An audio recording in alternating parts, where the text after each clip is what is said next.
Hey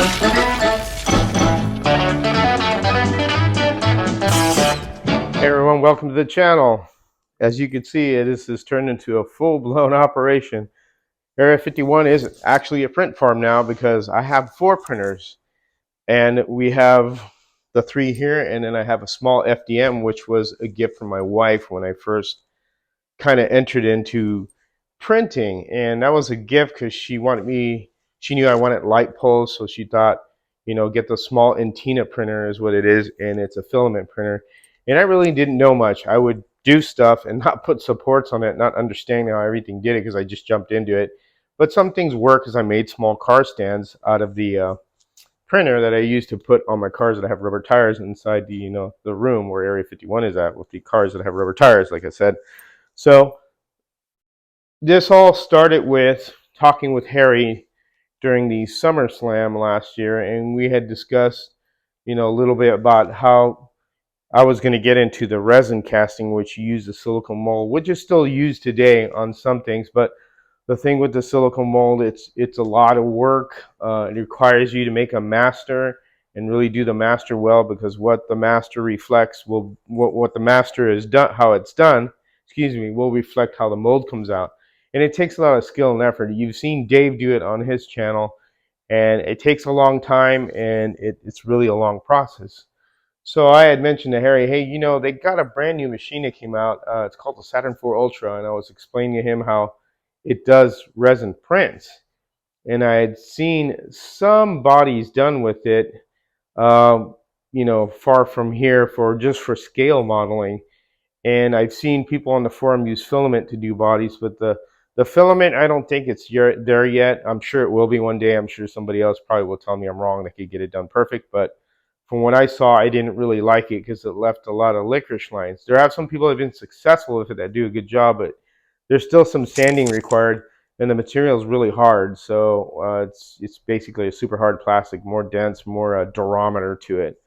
So I mentioned to him, hey, why don't we try the resin printing? I'm going to buy a machine, I told him, and I'm going to try it out, because there's a lot of models that are available from little print, 3D print shops, Cults, and all that.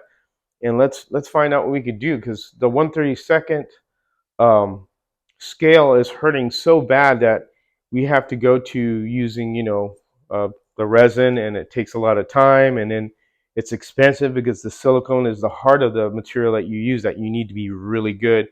That runs to like $200 because there's 2 parts of it. You got to get the good stuff. That means the stuff that movie makers use to cast things. So it got real expensive. So I had explained to Harry, this machine is this much, I'll go ahead and buy it and get some resin. The resin's only for 2,000 grams, like $40 a bottle. I should be able to pull a lot of cars. So off we went. We were off to the races. I got the first machine. I got it here. I printed my first car, which was a Hudson Hornet. It came out really well. I think I got lucky because the print was a good print, because when you get files that are not all perfect, you'll run into some that are too thin, and then you can't really use them, and then you get kind of aggravated on what you select, because you got to be careful, because they are not very, they cost, but they're there's a lot of them, and you get lost in translation when you download files, because we were excited. We saw a lot of cars that you could not get in 1/32, especially actually basically American Iron. American Iron is to me, the forefront of scratch building, because it represents what dirt track racing was, which was just American cars. I know European has their own version of what they call a hot rod, that one of the guys explained on his channel, and that's all different and stuff. But we live in America, so we see things differently than the Europeans do, and which is fine. Different strokes for different folks. It's whatever floats your boat. What floats our boat is American Iron. America, baby. And we really needed something so bad. So off I went printing, and the results were really impressing with the first few cars that we got. And I showed them to Harry and Dave, and then Harry got really excited with the results, as this fly is coming in here. And he went ahead and he purchased himself the same machine I have. And then Dave was looking at it also, and Dave does a lot of hot rod stuff. And we decided to let's pitch in, and get Dave a small printer, see what he could do with it. So we gave Dave a small printer, which was the Mars, just a regular Mars, not the Ultra. And he was pretty happy, and he started doing engines and hot rod parts, and that's where he came up with that hot rod kit. He's done an interior tray, which I'll show you here in a minute. I mean, everything was just, it's a real good collaboration. So on our group, the Three Amigos is what we got nicknamed, was because of all the collaboration we do together. So with the printing, we started feeding off each other. When one make a mistake, they would tell them, hey, don't do this, try this, or I'd say, hey, try that, or they'd say, hey, no, use these settings. And Harry has really been digging into it. As you see, he made a video on how to, his he called it his resin journey, his resin printing journey. Real good video, and exactly showing you how to, prep those bodies, which it doesn't take much. But I have, now gotten 3 machines, and I'm going to show you the 3 machines I had. The first one I got, the second one, and the third one. And then the Antina, I'm not going to be bothered because it's a little machine I've had for a while. But then I'm going to show you the results of everything that's gone on. So let me show you what printers and explain what I have. All right, the first printer I have here is the Elegoo Saturn Ultra. Very good printer. For first time, it does really well. Right now I'm running into a problem where I'm having a problem, my build's sticking to the plate, but Harry's been doing some research, and I'm going to switch to a different resin because I think I got a bad batch of resin, because I've had files in here before that printed fine. Now they're not printing well. They went sideways. I know Elegoo did change the film from ACF to what is called let me look here, the PFA. So I went on a few forums, and I've asked about this film. And what I've been told is that the ACF is a thinner film, and the newer one is a little bit thicker. So I'm guessing that my bottom exposure is not getting enough exposure like it did before, because I had a thinner material for the vat. So this is really been a workhorse for what I've been doing. And as you can see, here's the build plate, and you have the vat, and the film is in here. Now the big thing that this thing boasts is that this is a tilting vat. So when it unsticks from the plate, because basically the plate comes down here and it exposes the resin, and then it pulls up with traditional ones, and you hear this make a snap sound. It'll go click, when you're first starting your first couple of layers of print. Well, with this tilts down, and what it does, it basically just pulls it off a little easier to make it easier on the film, so it doesn't torture it so much, because after a while you do have to change this.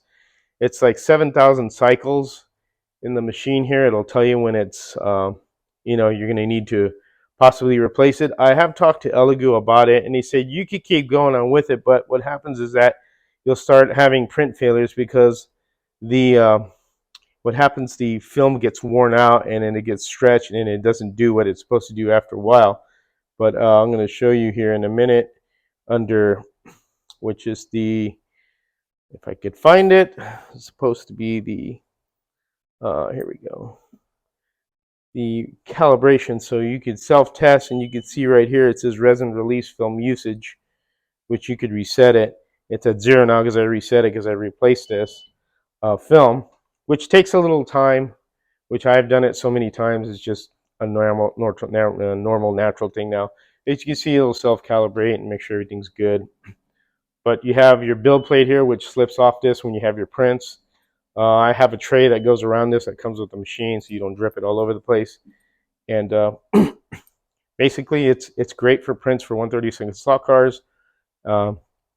Various parts you want to do. I have done some miniature figures, which I'll show you. And it's, again, a real good workhorse machine. So on to the next one here. So this is the Mars Ultra. So this is a smaller build plate, a smaller machine. Now this doesn't lift up like this one. This, you have to take the cover off like that. Excuse me. And of course you have a small mini vat, a smaller build plate. And this is the same type of system where it tilts to remove. And of course these both have cameras too, so you can see them. It's supposed to detect failures, but honestly, it's only worked one time for me. So I don't think, it's more of a little bells and whistles, but it's all right. It's one little added thing. You can see your prints, and you can do high-speed photography with it, and it downloads it to the computer, and then you can see it just basically build it up real quick from the camera. And it shows you, shows you what, what has been done if you want to see a high speed print of what you've done. So this is a smaller version of this one right here. So this is great for small parts. If you need to do some driver figures and you don't want to use up the big machine, you want to do wheel inserts, interiors, which I've done on this. And I mean, there's a lot of things I have loaded on here that, driver figures and mesh for windows. It's a lot of things you could do to print on this, but it's a real good little machine. It does the job. I haven't really had too much trouble with it, but lately, both of these, I think, again, like what I said earlier, I think it's the resin, but I needed to change my exposure level on the big machine because this one really hasn't been giving me a problem, even with the same resin I was using on this one when it was giving me problems. But we'll have to see. Harry's been helping me out. He found some good settings. He's tested, and so it's this is the thing that we all collaborate together to find better ways to make a better print. So on to the very next machine. This machine right here is the Hagears Ultracraft RS. This is a brand new machine that's been released. It was released in October, in the middle of October. There was a pre-sale price of $800. Now the machine is $1,300. So I think I'm glad, I did this because it was something that I could, afford, because $1,300 is really a lot of money, $1,399. So, but this so far, I've been doing things here and there with it. I tested it. It actually prints really good. It has its own proprietary resin that slips in the back of the machine here, but you can get around with that by using one of their settings on their one resin that they make, and you could use multiple various other brands of resins, which I found out from a channel called Greedy 3D, which he explains you could use, non-proprietary resins on this machines.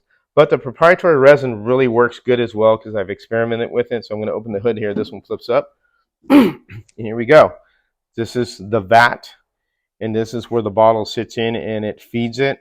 When you reach about 300 milliliters, that's pretty much it, or a little under. You have very little left in the machine, and you need to buy more resin, and I'll show you what I mean.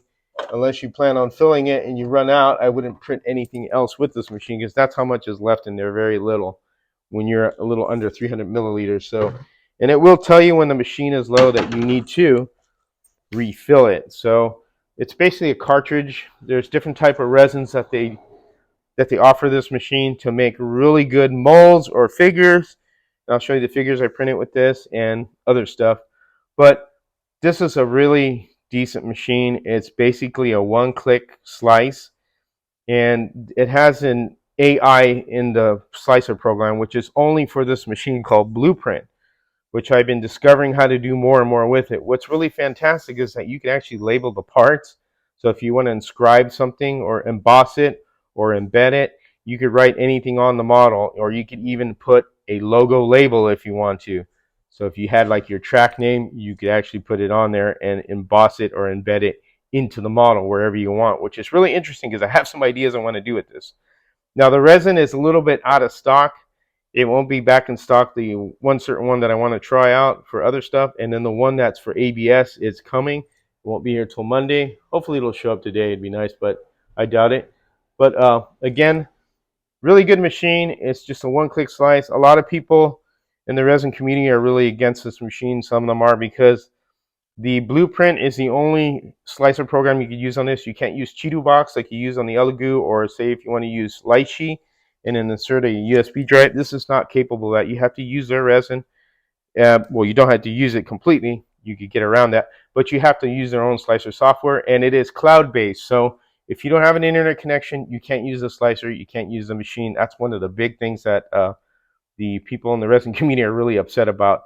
They don't want something on a cloud base, because if they're saying if the company crashes or what, then you basically have a brick. But I don't see that happening. These people have been around a long time.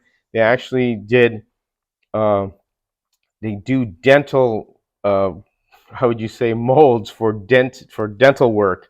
So they do other stuff also. This is something else that they do off the side, I believe, but they're a big company that deals with that. But this is one that they offer for just, the casual user or creator, which is a really good machine, and it just updated today. So can't wait to see what else I get out of this. So I'll go ahead and show you the figures and the bodies that I've done right now, so you can see what it does and what it prints out. So going to the process when we take it off the build plate, and I'm going to explain this. So I have these cafeteria trays. That's basically what they are. I don't know if you remember going to elementary school and high school. They had this stuff. But I bring the plate over to the hay gears one because it doesn't have a drip pan like the Elegoo does that goes around it to keep it falling all over the machine. And then I bring it over here and I get a putty knife, slide the models off, and then I bring them over here to the alcohol wash. So this is the dirty wash. As you can see, it's very gray. There's a basket in there. I set my model. I put 30 minutes and let it stir up. And I take it out and then I put it in a clean one. Another 30 minutes.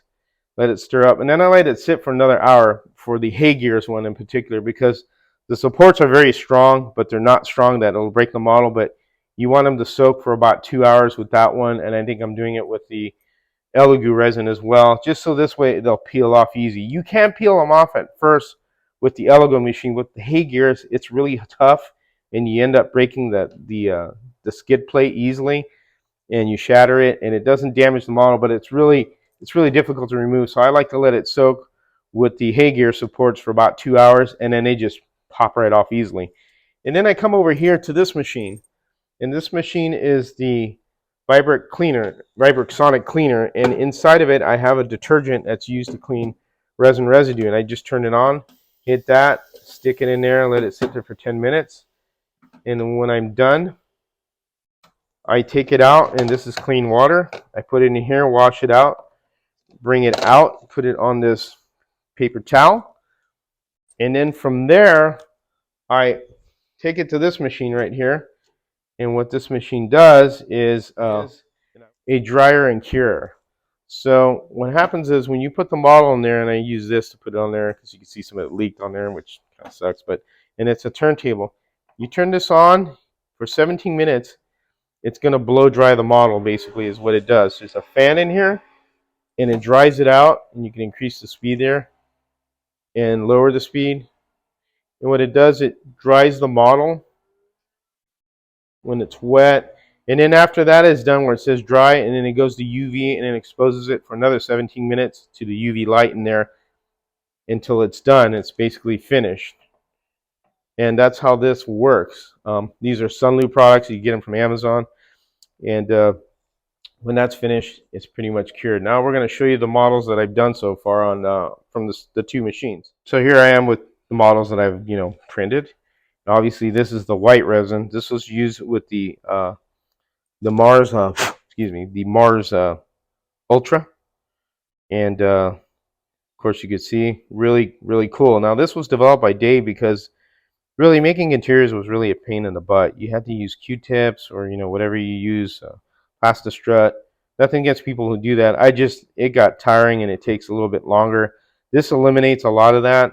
You could just primer this and then paint your driver. And I know Dave, and I've talked to him about making one without a driver. So if you want to paint your driver separately and put it in here, just print a tray without a driver, and then you just one of the driver figures and put your hole and anchor it down there, and paint them separate from the interior. But these work out really good. This is a lower clearance one compared to actually this one. You can see it's a little higher. But some cars, what happens is this tray will stick out on the bottom, and then it'll come underneath here, especially when you have these hogged out, and it'll show. This tucks up more inside. And again, you could cut these to size too. You could just chop these off with, you could either Dremel, you can even cut them off with scissors. They'll just shatter off, and you should be fine. I've done it before. And you could put an interior in here. So here's a Ford Falcon. This is one of the molds we've been messing with. Nice and flexible. There was some issue with that printer. That's why I need to go back to the Elegoo resin, because this is the Sunlu. For some reason, it's just went weird the last 4 prints, so I'm waiting for the Elegoo stuff. And I got Harry's new settings that he's been using, because see, this is great. I have another person I can rely on. Hey, are you having this problem? And he could tell me, yeah, I've been using these settings and this is how they come out. Everything comes out better. Do this. So it's great to have that collaboration with the other guys, with Dave and Harry, the 3 amigos trying to get everything done. We're not here to F spiders, and that's how we do stuff. So, and here's a Pinto.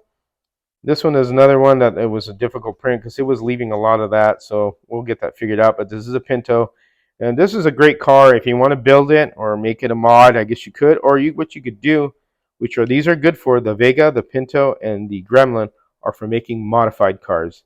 You take these fenders off, chop it down, grab just the hood, and you got yourself a modified. Get rid of the mirrors, get rid of the pillar here. There's ways you can make this a modified and it becomes a modified car. You just have to do a little work, which is good. Now going to the figures here, well actually not figures, so here's the motor I printed up. This is a little bit big. This is from the Hagears when I need to scale this down more, and I broke the fan belt that went around here. There's a fan belt that went around here. But you can see the Hagears does a real good job with detail. I mean, you can see the carburetor, everything. It's really nice. So it does a pretty good job with that. Now this is for somebody at work that asked me if I could print him some mechs. This is for some type of gaming he does. So this is where the figures come in. And this is supposed to be a Battletech robot. And you can see very, very highly detailed. You can see even the smaller ones pretty detailed as well. And then this is the 3 separate pieces, 2 guns, the torso, and then the top part. And then there's little tanks here. This is a file gaming. I just did it to him as a favor because, you know, I work with him. And this is what I got out of it. Now I'm going to show you something else too that's really cool. Now going back to the other cars,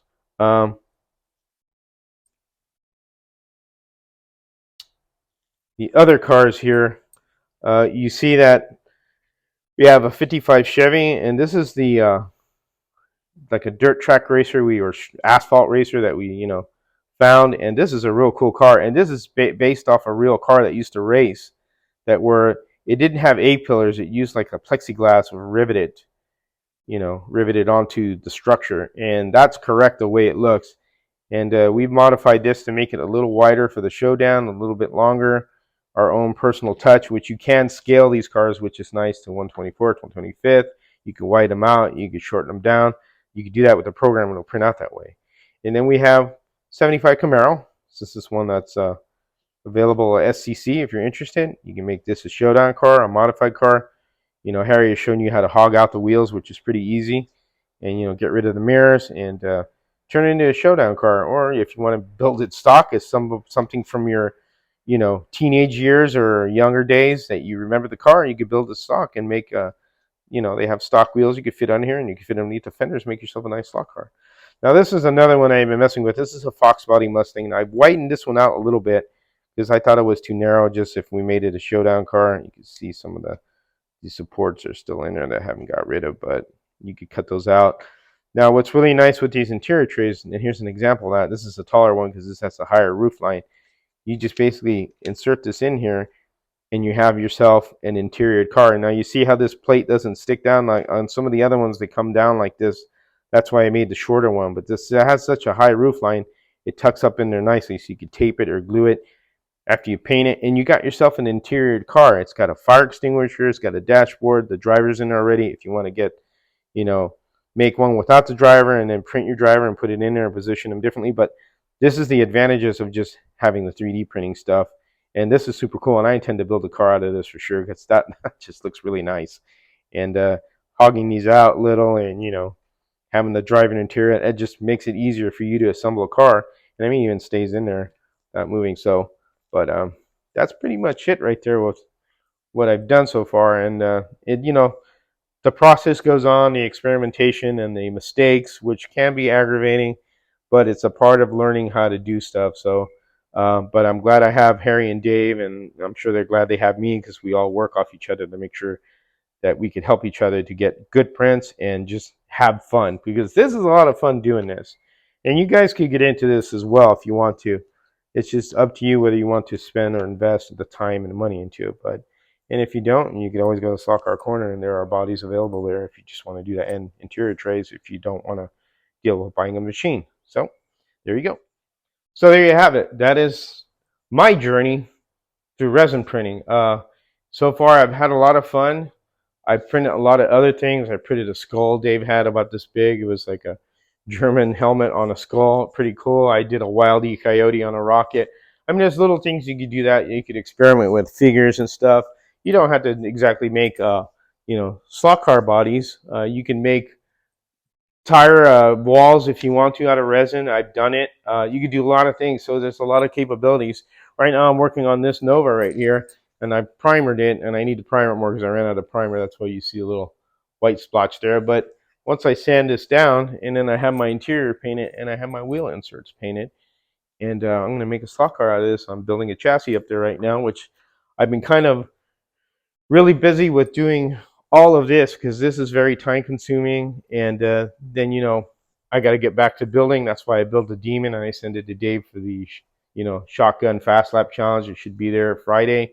That car was fun to build. There was a little accident with it. The first body I did, it was more of a brighter color, and it slid right off the block as I was taking pictures, and I had it in the backyard, and I had it this high, and I did this, and it rolled off like a dummy, hit the ground, it cracked the body was unusable, it scarred it, so it really sucked. So at that point I had a lot of drinks after that because I was really flustered and just like, oh, but you know what, I got one already printed, so I just start all over again. So I mean, stuff happens, like I say, it just is what it is. But anyways, I hope you enjoyed this little segment. I've been kind of showing you on the resin printing, and as us three amigos say, we ride at dawn.